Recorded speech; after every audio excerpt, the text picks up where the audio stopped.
This is GI Insights on ReachMD, and I'm Dr. Peter Buch.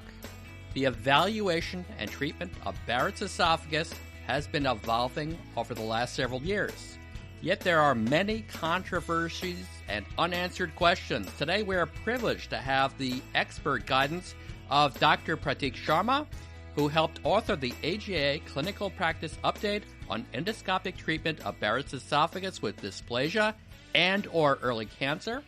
Expert review published in Gastroenterology 2020. Dr. Sharma is a global expert on Barrett's esophagus, esophageal cancer, and novel imaging techniques. If I continued with all of Dr. Sharma's credentials and accolades, we would not have time for our session. Dr. Sharma, it's great to have you join us today. Thanks, Dr. Buch. It's my pleasure to be here, and thank you also for that kind introduction. Let's get right into it, Dr. Sharma. As you're well aware, by using current criteria to evaluate for Barrett's esophagus, we are missing an important portion of the at-risk population. Can you review those criteria for our audience and share how we may improve surveillance in the future? Yes, thanks. Happy to do that. And I think there are two areas where we are missing out on the at-risk population. The first comes to screening, which is what's the population that is at high risk to harbor Barrett's esophagus or esophageal neoplasia or cancer.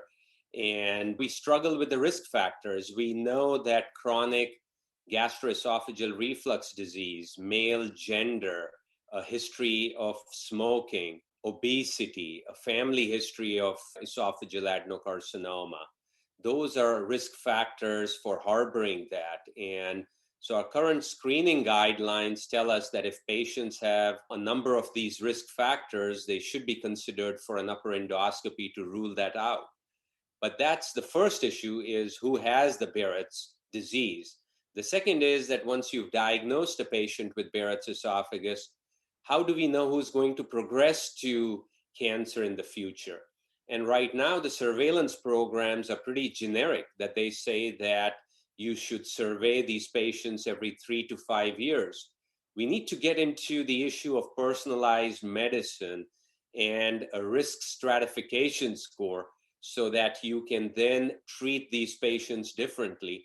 One such score that's been proposed is called the PIB, or the Progression in Barrett score, which then assigns a number or a numerical score to each one of those risk factors, and then shows that as the length of Barrett's esophagus increases, if a patient has a hiatal hernia, male gender, and if they're smoking, they're at a high risk for progression. So in the future, I'm hopeful we can tailor surveillance based on these risk factors. Excellent. How will we be able to substratify low-grade dysplasia in the future to reduce surveillance load? Yeah, again, another excellent point, Dr. Buch, and this relates to the heterogeneity that we see with low-grade dysplasia, that the majority of the patients with low-grade dysplasia have a very benign outcome.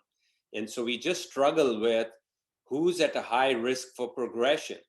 A number of markers have been used, such as immunohistochemical staining, such as looking at concordance between 2, 3, 4 pathologists reading it and calling it as low-grade dysplasia.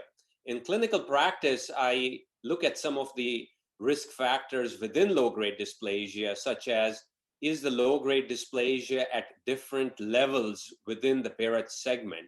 If you see it in more than one biopsy, you're more likely to know that this is low-grade rather than a sampling error. Is it persistent over time? So I usually bring these patients back for a repeat endoscopy and biopsy within 3 to 6 months. If low-grade dysplasia disappears, I actually think that's a very low-risk patient. On the other hand, if persists, I'm more able to assign a higher risk to that patient along with those other risk factors and then survey them on an annual basis.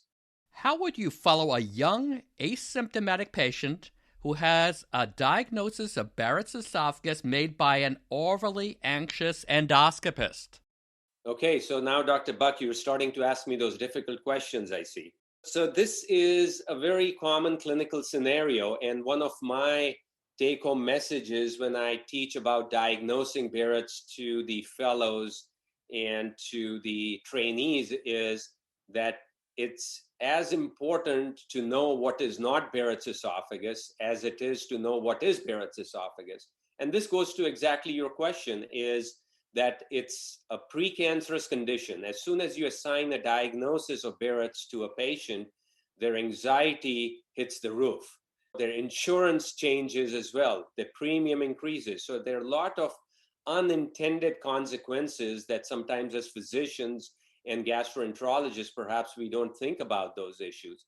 So the guidelines are now very clear about the diagnosis, which is that if you see columnar mucosa in the distal esophagus, which is usually lined by squamous, and if it starts getting lined by columnar mucosa, and that length is 1 centimeter or greater, and you biopsy that and it shows intestinal metaplasia, that's the patient that you should assign the diagnosis of Barrett's esophagus. If the length is less than 1 centimeter, or you're not sure whether it's even a few millimeters, that's best ignored. Don't try to biopsy that, because that's usually not going to be very helpful. So we're very clear about what those diagnoses should entail. And your point's very well taken, is that this does lead to overt anxiety. So be very careful in making that diagnosis. For those just joining us, this is GI Insights on ReachMD. I'm Dr. Peter Buch, and today I'm discussing Barrett's esophagus with Dr. Prateek Sharma. Getting back to our discussion, Dr. Sharma, how do you explain esophageal adenocarcinoma not arising from Barrett's? Yeah, so the majority of the esophageal adenocarcinomas are linked to Barrett's. And in fact, if you look at the precursor lesion, this is the only precursor lesion that we know about. Having said that, I'd say that in well-done studies, they're able to assign close to 90 to 95% of patients with esophageal adenocarcinomas to Barrett's esophagus. The remainder of those patients may arise de novo or from another lesion that we may not be aware of. But that, I think, is the minority.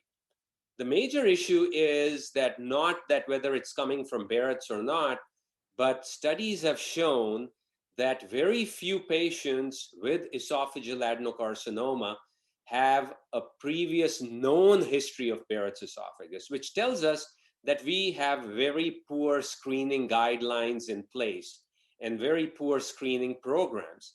And part of it goes to your first question about who's at risk, who should we screen? And that's the million-dollar question that we are struggling with, is trying to identify that patient population at risk. So if we can find those patients at risk, we will increase that substrate of esophageal adenocarcinomas, which are linked with Barrett's esophagus, and therefore be able to diagnose them very early on so that it's early stage cancer, which can be cured, rather than late stage cancer in which the 5-year survival is very poor, close to 10%. Thank you.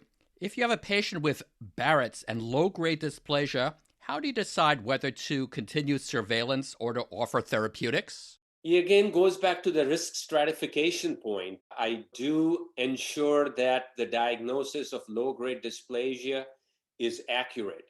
And by accurate, I mean, have you actually missed out on high-grade dysplasia or cancer? So I'm more concerned about missing out on high-grade dysplasia or cancer rather than a diagnosis of low-grade dysplasia. So I will typically repeat my endoscopy in those patients. Make sure that I do a careful inspection of the Barrett's and the esophagus, that there is no nodule, no lesion, which may harbor cancer. So that's my first step. The second is rebiopsy. So I'll make sure that I take more biopsies this time during the second endoscopy. The third is review with your pathologist. Pathologists, unfortunately, cannot distinguish, or I'd say have a hard time distinguishing low-grade dysplasia from inflammatory changes or from reactive changes within the biopsy that is submitted to them. And so I try to make sure I look at it with a pathologist, make sure that he or she knows what am I asking for here. The fourth thing is I ensure that the patient is on adequate acid suppression therapy, because if there's acid coming into the esophagus, that can lead to inflammation, that can lead to reactive changes, which can make the diagnosis of low-grade dysplasia very difficult. So those are all the initial steps that I go to before deciding whether this patient truly has low-grade dysplasia or not. Then I sit down with the patient. This is one of those in which you truly need to have shared decision making. You tell the patient the risks and benefits of either surveillance or endoscopic therapy, because both of them have some risks and benefits going along with it.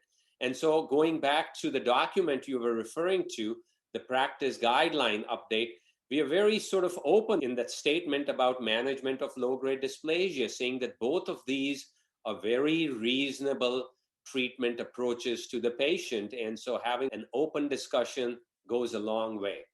So, Dr. Sharma, what is your thought about artificial intelligence for evaluating Barrett's esophagus? AI, as we know it, is gradually taking over our lives, right? I mean, we have voice commands for Siri, for Alexa. We have smartphones. A number of them are AI driven. And so it's just a matter of time that it will creep into the management of a number of diseases, which it already has. In Barrett's esophagus, AI will help us detect these lesions. These dysplastic areas, which I've already highlighted, may sometimes be difficult to find. So it's a branch of artificial intelligence called computer vision, which deals with algorithms, which depends and is based on what you're seeing with the endoscope. And that is then fed into computers, which are able to then tell us where the abnormal areas are. And real time during endoscopy, highlight those areas for us and telling us that, well, this area looks abnormal. That's the area perhaps to biopsy. Now, this is already being started to use in mammography, for example, as you well know, Dr. Buch, and in radiology, where these AI algorithms are helping radiologists identifying small areas of breast cancer, small lung nodules, which may be very difficult to discern with the naked eye. So very soon in Barrett's, also we will be to a point, and studies are currently ongoing, which will help diagnose these areas and these areas of early cancer. All in all, I think it will help improve patient care and improve patient outcomes. Before we wrap up, is there anything else you would like to share with our audience? No, I just highlight just a few things that make an appropriate diagnosis of Barrett's. Don't overcall it, don't undercall it. Enroll the patients in appropriate surveillance intervals. Make sure you're examining the Barrett's carefully and then doing your targeted biopsy. And then for those patients with high-grade dysplasia and cancer, they can be treated endoscopically with minimally non-invasive therapies. The future is really exciting in this field, and I urge all of you who are interested in this field to go and do some searches on our GI journals and get more information about it. Thank you. That's all the time we have for today. So I want to thank Dr. Prateek Sharma for helping clarify these very important points regarding Barrett's esophagus. Dr. Sharma, thanks so very much for joining us here today. Thank you.